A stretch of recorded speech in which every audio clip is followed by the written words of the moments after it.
Oi, minha gente, eu sou Kessia e na aula de hoje nós vamos falar sobre mensuração dos custos com foco em custos dos recursos utilizados. Olha que negócio danado.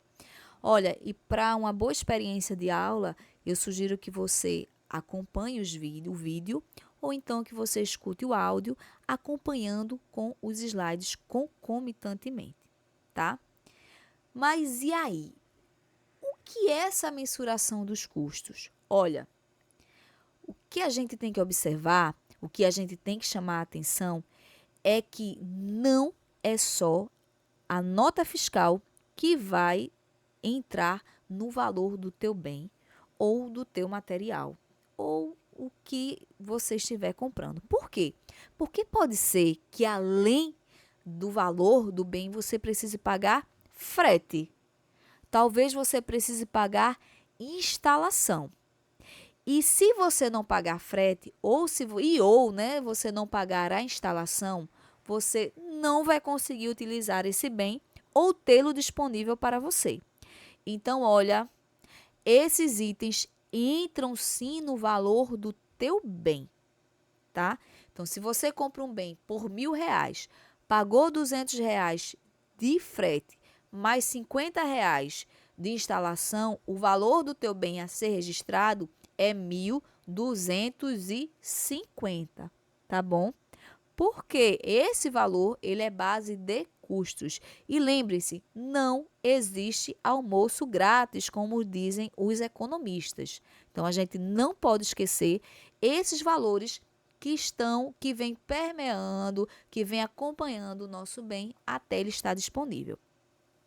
Uma outra coisa bem interessante é que dependendo do tipo de bem, da legislação, da natureza da tua empresa, existem tributos que são cobrados no teu bem e que eles podem ser recuperados. O valor deles é recuperado. E ele vai ser pago pelo consumidor final, tá? Então a gente retira do valor do bem esses tributos recuperados. Uma outra coisa é que dentro do valor do bem só é o valor de à vista. Se você decidiu financiar e tem juros no teu financiamento, sinto te dizer que esses juros não entram no valor do bem, porque financiar é uma decisão sua, tá? É uma despesa com juros, tá bom? Ok? Então vamos lá, recapitulando. O que é que deve entrar? Tudo o que eu gastei para ter o meu bem disponível, minha mercadoria disponível. Só não entra os juros e eu posso retirar também alguns tipos de tributos que são recuperáveis, ok? E qual é o objetivo de olhar tudo com essa minúcia? É aquilo que a gente já conversou. Não existe almoço grátis. Então eu preciso saber com minúcias. Olha, vale a gente chamar a atenção, vale a gente tocar num assunto que para que serve eu mensurar os custos? Qual é o objetivo de eu mensurar os custos? O objetivo é para saber se você teve lucro ou prejuízo. É a primeira coisa. Algumas pessoas acham que você mensurar o custo é para precificar o teu produto. Você até pode fazer isso. Mas imagina que tu tem um custo altíssimo de um produto que fica com preço alto e o mercado não paga. E alguém consegue fazer mais barato. Bem, ele vai pagar pelo teu produto o preço mais barato. Então, por lógica, o custo serve para saber se eu tenho lucro ou prejuízo. Se o que eu consumo para produzir o meu bem ou prestar meu serviço é mais ou menos do que o preço de venda. E eu quero que o custo seja menor do que o preço de venda. Tá bom? E quais são os custos que a gente vai observar, né? Ou quais são os tipos de mensurações?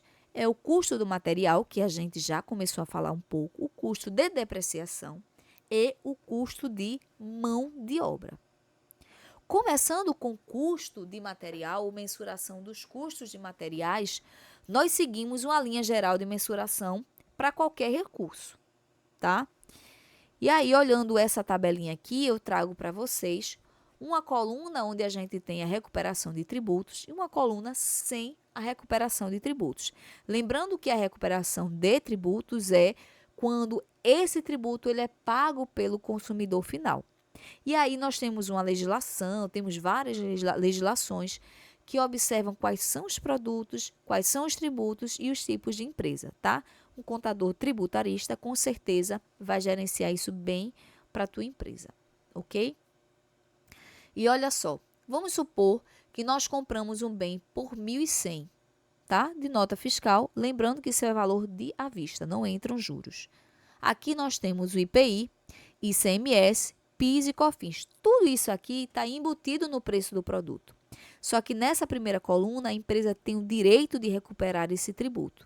Tendo ela o direito de recuperar, ela vai abater do valor do bem, ok? Aqui nós temos também o imposto de importação, que ele não é recuperável. Temos aqui o custo da compra e adicionamos a ele as despesas de frete, de armazenagem, de seguro. Aqui, se tiver também de instalação. Seguro, por exemplo, às vezes você é uma pessoa que vende roupa, tem uma loja de roupa. E aí você compra roupa de um outro estado, vem aquela mercadoria de frete, sugerem para você pagar um seguro.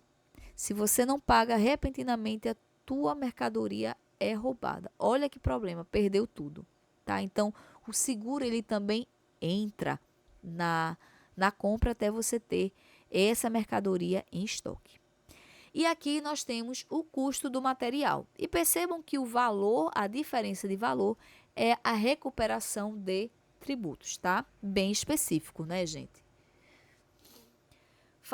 Tendo falado um pouco sobre material, vamos falar de depreciação, custo de depreciação. Que como é que nós calculamos? É com base nas normas contábeis, tá? E o que é que a gente leva em consideração? O custo de aquisição, que ele é semelhante àquela tabelinha que a gente acabou de conversar sobre ela, tá? Que apresenta tributos recuperáveis, que apresenta os fretes. Nós levamos em consideração o valor residual, que é um provável valor de venda, quando você não quiser mais aquele produto. O tempo de vida útil, né, que é o tempo que a empresa espera utilizar, e a taxa de depreciação. Olha, a taxa de depreciação é muito simples, é você pegar o número 1, divide pelo tempo total de anos que esse produto vai estar com você e multiplica por 100, que aí você vai ter um percentual, tá? É 100 porque está por 100. E aí eu trago para vocês um exemplo bem tranquilo. Temos um bem aqui que ele foi adquirido por 200 mil, tá? E esses 200 mil a gente chegou utilizando aquela planilha lá de trás. Retiramos dele o valor residual, que é o valor que provavelmente que eu espero vender quando eu não quiser mais, e chego ao valor depreciável. Apresento aqui a minha vida útil estimada e chego à minha taxa de depreciação, que é 1 dividido pelo tempo de vida útil estimada, tá? Vejam, dá no mesmo eu pegar os 150 mil e dividir por 5, ou eu pego os 150 mil e multiplico por 20%. E ambos os casos vai dar 30 mil, tá? E aqui, se eu quiser também a depreciação mensal, que é pegar a depreciação anual e dividir pela quantidade de meses. E se eu quiser a depreciação diária, pega a depreciação mensal e divide por 30, que é a quantidade de dias no mês. Ok? E vamos para a nossa última temática dessa aula, que é falar da mensuração dos custos de mão de obra, que são os salários. Aqui a gente não vai trazer tabela, porque mão de obra, folha de pagamento, gente, é cada detalhe que vai depender da tributação, do regime tributário da tua empresa, se ela é simples, qual é a faixa do simples, se ela é presumido, se ela é arbitrado, se ela é do lucro real. Então, tem algumas especificidades que é sempre bom você consultar um contador tributarista ou alguém que seja especialista em folha de pagamento, tá?